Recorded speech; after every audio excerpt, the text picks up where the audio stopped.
여러분이 혹시 맥 유저시라면 홈택스에서도 잘 안 될 거예요.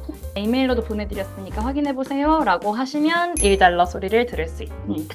이걸로 저는 정말 제 삶의 질이 너무너무 좋아졌어요.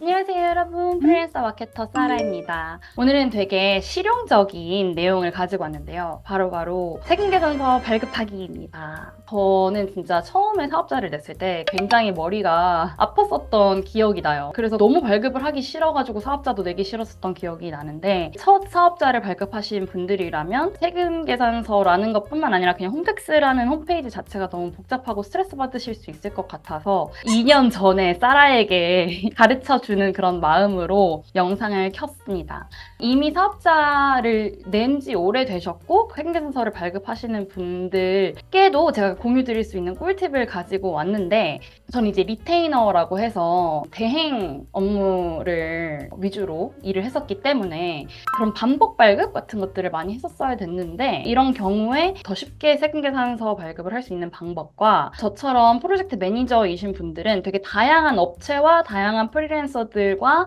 이제 월별로 같은 금액으로 계속 일을 하시게 될 텐데, 그런 경우에 이 채권들을 모아서 저장을 해놓을 수 있는 방법을 제가 찾았습니다. 제 꿀팁, 실용 꿀팁을 전달을 해드릴 테니까 오늘 꼭 끝까지 봐주시고요. 그럼 시작해보겠습니다.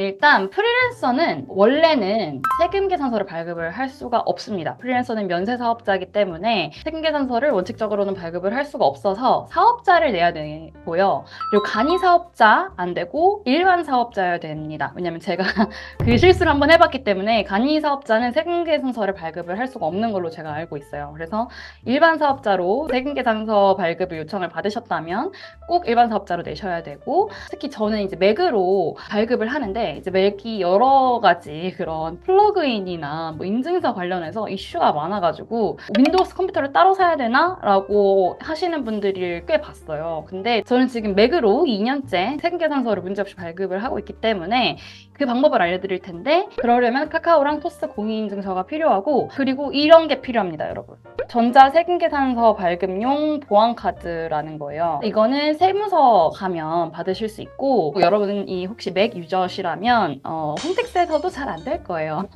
왜냐면 제가 이번에 새로운 사업자를 내면서 이제 홈택스에 들어가 보니까 뭐 이런저런 오류 뭐 깔아야 되는 게 왜 이렇게 많은지 그냥 오류가 너무 많이 나서 못 쓰겠더라고요. 그래서 홈택스가 아닌 손택스라고 해서 홈택스청 앱이 있으니까요. 그걸 받아서 거기에서 사업자 등록하시면 또 됩니다.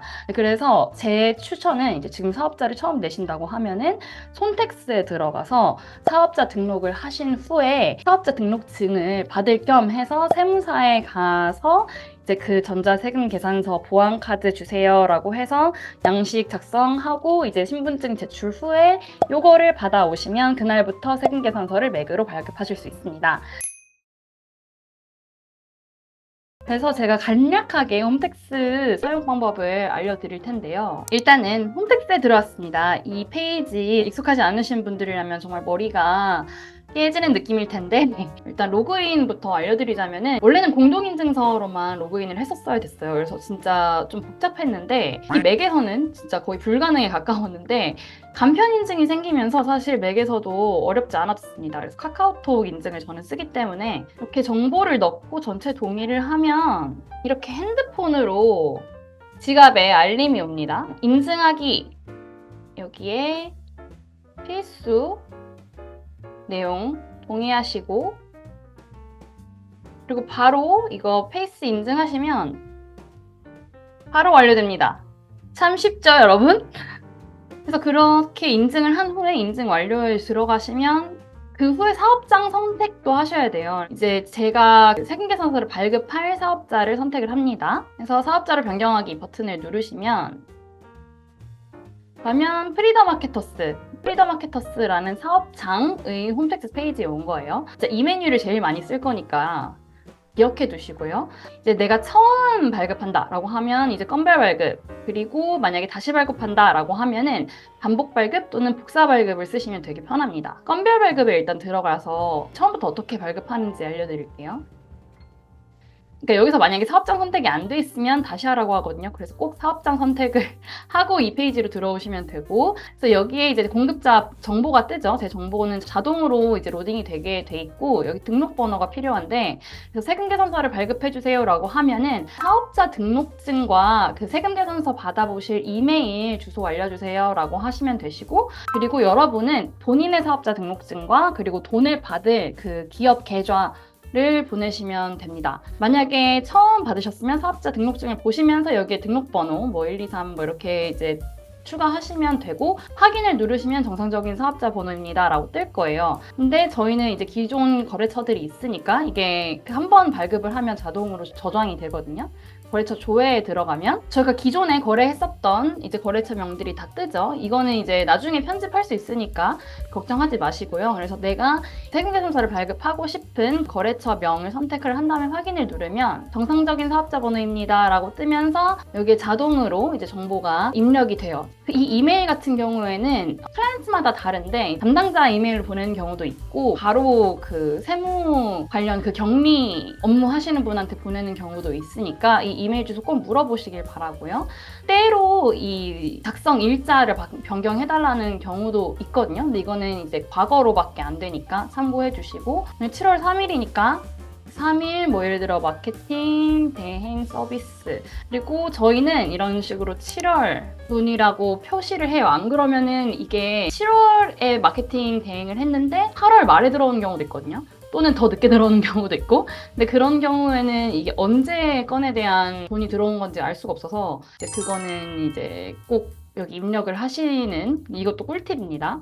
만약에 내가 여기서 1억을 받겠어 하면은 계산을 하면 바로 여기 세액이 나옵니다. 저의 업태에 대한 부가세는 10%이기 때문에 자동으로 계산이 되어 나오고, 대부분은 이제 청구를 하게 됩니다. 세금계산서는 공급이 완료된 시점에 돈을 주세요 하고 이제 청구 용도로 발급하는 경우가 많기 때문이에요.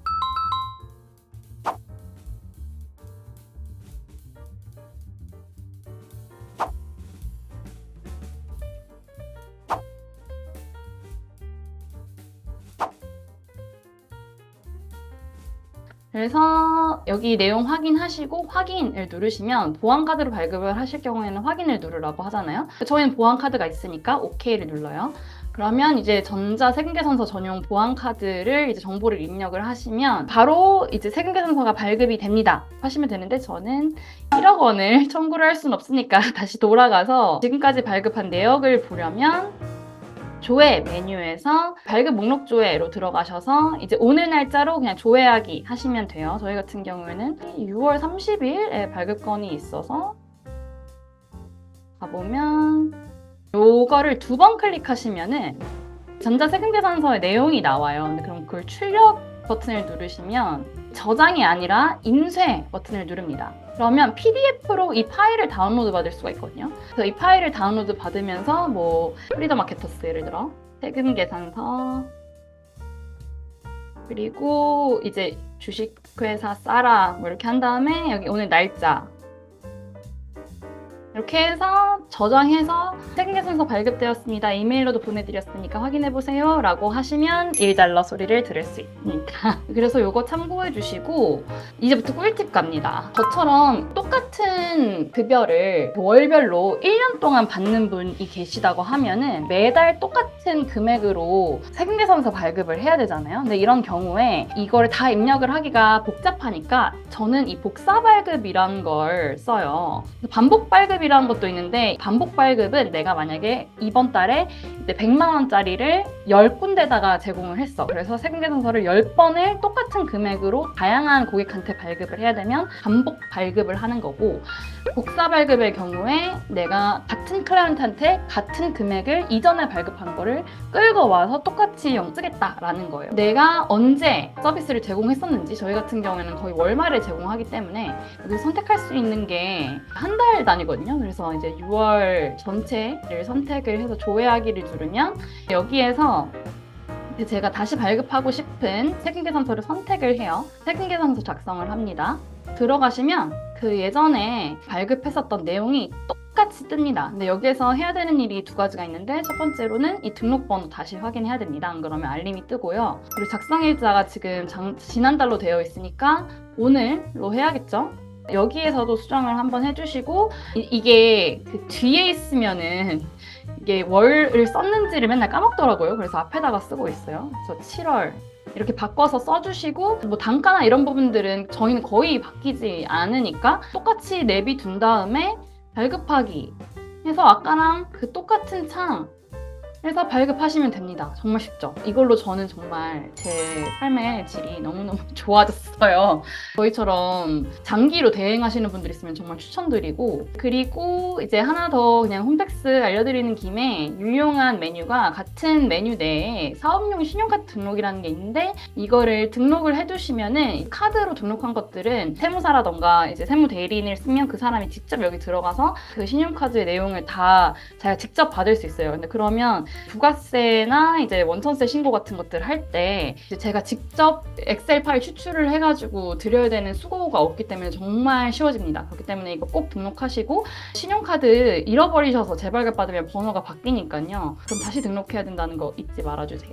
또 마지막으로 알려드리고 싶은 부분은 이제 저처럼 되게 다양한 프리랜서랑 같이 이제 매달 일을 하시는데 그거를 이제 1년 동안 똑같이 하시는 분들, 그러니까 견적은 거의 안 바뀌는데 계속 월별로 이체를 하셔야 되는 분들이 있으면 이게 사실은 정산하는 것도 되게 큰 일이거든요. 특히 여러 가지 프로젝트가 한꺼번에 돌아가고 있으면. 그래서 이제 저 같은 경우에는 하나은행, 하나원큐 앱을 써요. 이게 뭐 컴퓨터로 하시는 분들 더 쉬운 방법이 있으면 저한테 좀 알려주세요. 근데 저 같은 경우에는 그냥 앱이 제일 편하길래 그냥 하고 있는데, 원큐 앱에 들어가시면 요 페이지가 뜹니다. 저 같은 경우에는 그 사업자 주통장을 방부처럼 쓰고 있기 때문에 항상 영원에다가 두는 편이고요. 여기 다계좌 이체라는 게 있어요. 이거 메뉴에 들어가셔서도 보실 수 있거든요. 저희 같은 경우에는 가장 자주 하는 이체 묶음? 이체 그룹이 여기 뜨는 거예요. 그래서 여기에 딱 들어가 보면 이제 총 얼마를 받았고, 그래서 이 사람한테는 얼마, 이 사람한테는 얼마, 이 사람한테는 얼마 줘야 되고,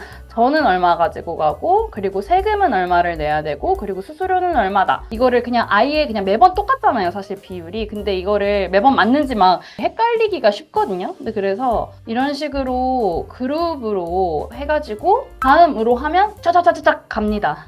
그래서 이것 때문에 진짜 저의 정산 삶이 편해졌어요. 진짜 에이전시 오너분들 또는 이제 저처럼 프로젝트 매니징 하시는 프리랜서 분들 정말 6월 웰컴입니다.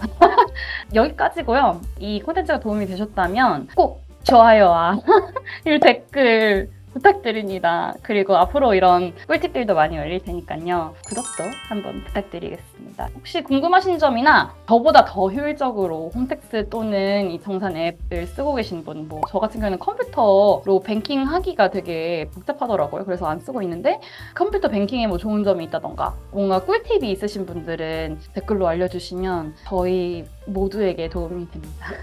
아무튼 오늘은 여기까지 하도록 하고 다음에 더 유용한 콘텐츠로 찾아뵙도록 하겠습니다. 안녕.